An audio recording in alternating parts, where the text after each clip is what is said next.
We're sitting down with Michael-Sheuer, the man who had served in the CIA for more than 20 years, up until 2004. At one time, he was the chief of the CIA bin Laden unit.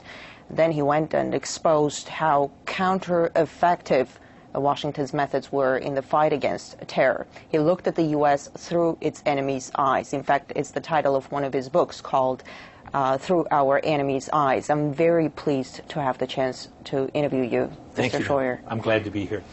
Bin Laden is gone. Who is Washington's #1 enemy now? Washington's enemy is an enemy that doesn't exist.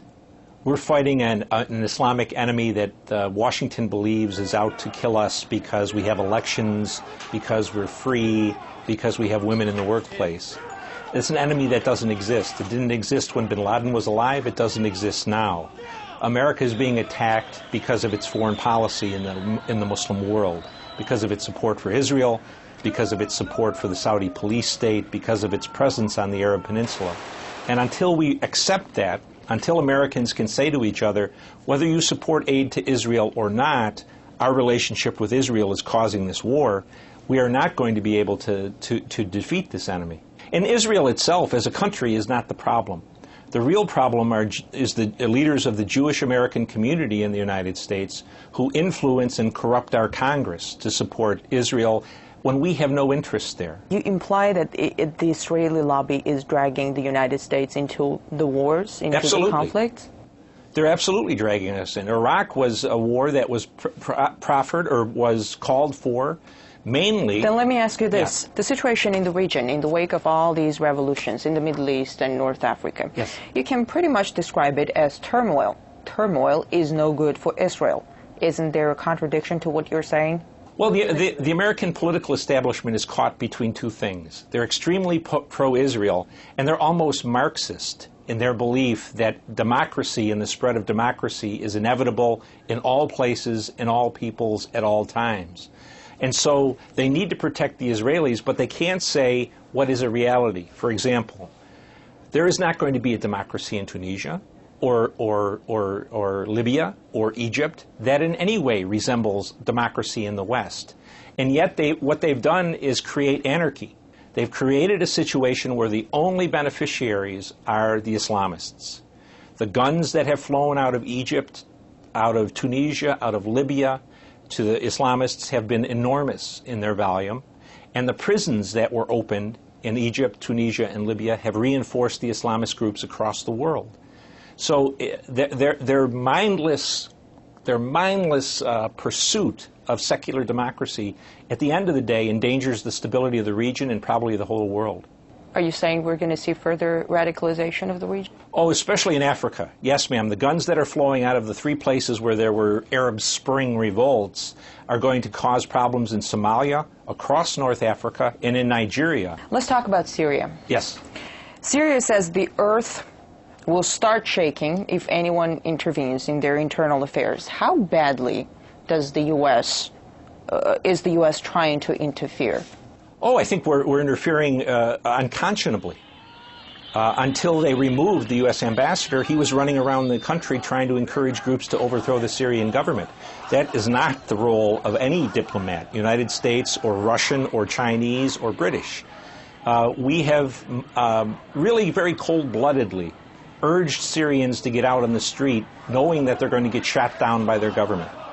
Again, Syria is a country where there is no U.S. interest.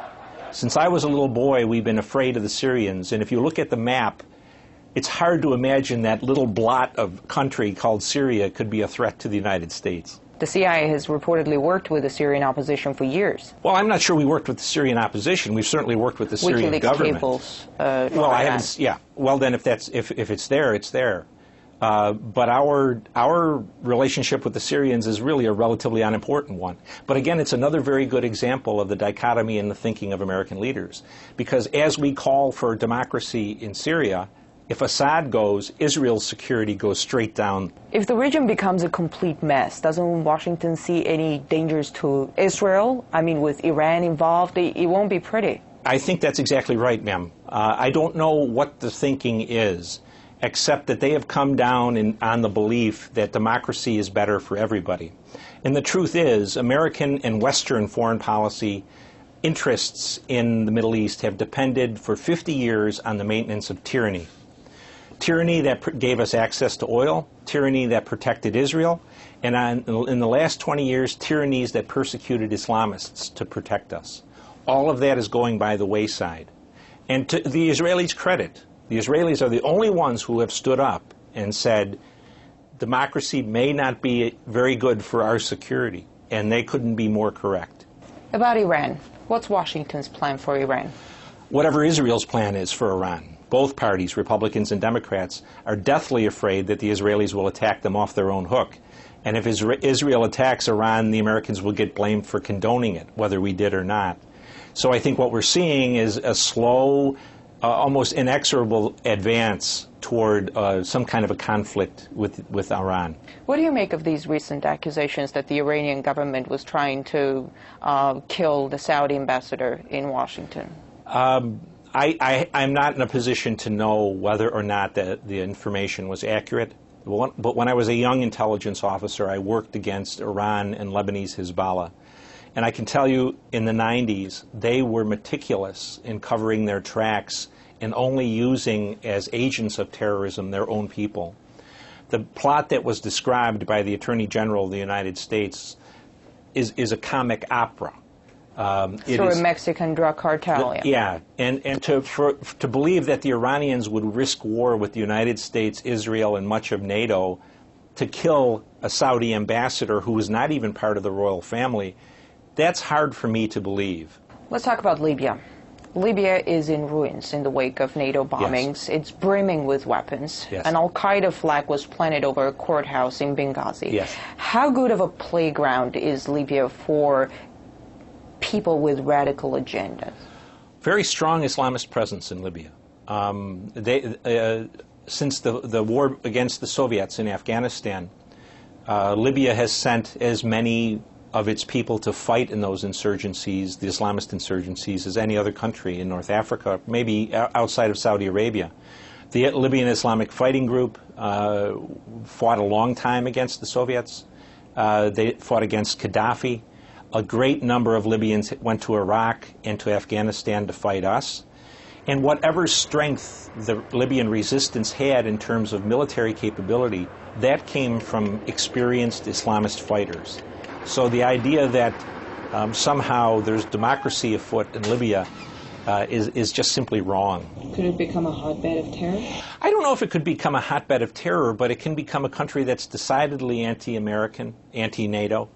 It can be probably less a hotbed of terror than a country that is vastly unstable. It seems the U.S. is almost creating grounds for terrorists to surge and then goes out fighting them. We see it in Pakistan. They got the whole nation alienated because of the strikes. A lot of people want revenge. How efficient is that? We are very efficient in this day and age, in the last 20 years, in creating enemies. We're not very efficient in creating security for the United States. We have the best educated population in the world, and we have the people with the littlest amount of common sense. How many times have we heard Mr. Clinton, Mr. Bush, Mr. Obama say, this has nothing to do with religion, this is not a religious war, this is a bunch of people who are just madmen. We are definitely fighting a religious war.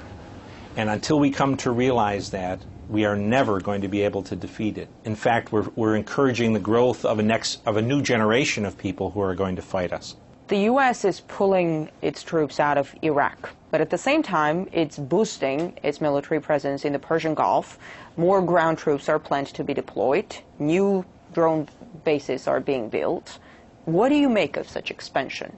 It just demonstrates again the ignorance of the United States government in terms of its political leadership about what our problem is in the Muslim world. The key point of formation for al-Qaeda was the presence of U.S. military forces on the Arabian Peninsula. 15 years after they declared war on us, we're now going to take people out of Iraq and put them in Kuwait and Bahrain and Saudi Arabia, reinforcing our presence on the Arab Peninsula. Only going to cause us more foes and more enemies in the Islamic world. It's a contradiction. It's a lack of common sense. Let me ask you this: if the U.S. pulls out of everywhere, yes, Is it going to be the end of terrorism? It certainly would deny the terrorists the glue of unity that keeps them focused on the United States. If we weren't the main enemy, they would be attacking Israel, they would be attacking the Saudis, they would be attacking the Moroccans. The war would be... And would you say let them attack the Israelis and the Saudis? Let them go. Sometimes they say the Chinese will come in. I said, let the Chinese deal with these people for the next 50 years. We've had enough of it. But I think the point is the Americans can't get out. We're dependent on the Saudis to maintain our interests in the world oil market, and the Saudis buy, next to the Chinese, more of our debt than anyone else. So as long as we're side by side with the Saudis and with the Israelis, we're stuck in the Middle East, and America will continue to bleed. Dr. Sheuer, thanks for the interview. Yes, ma'am.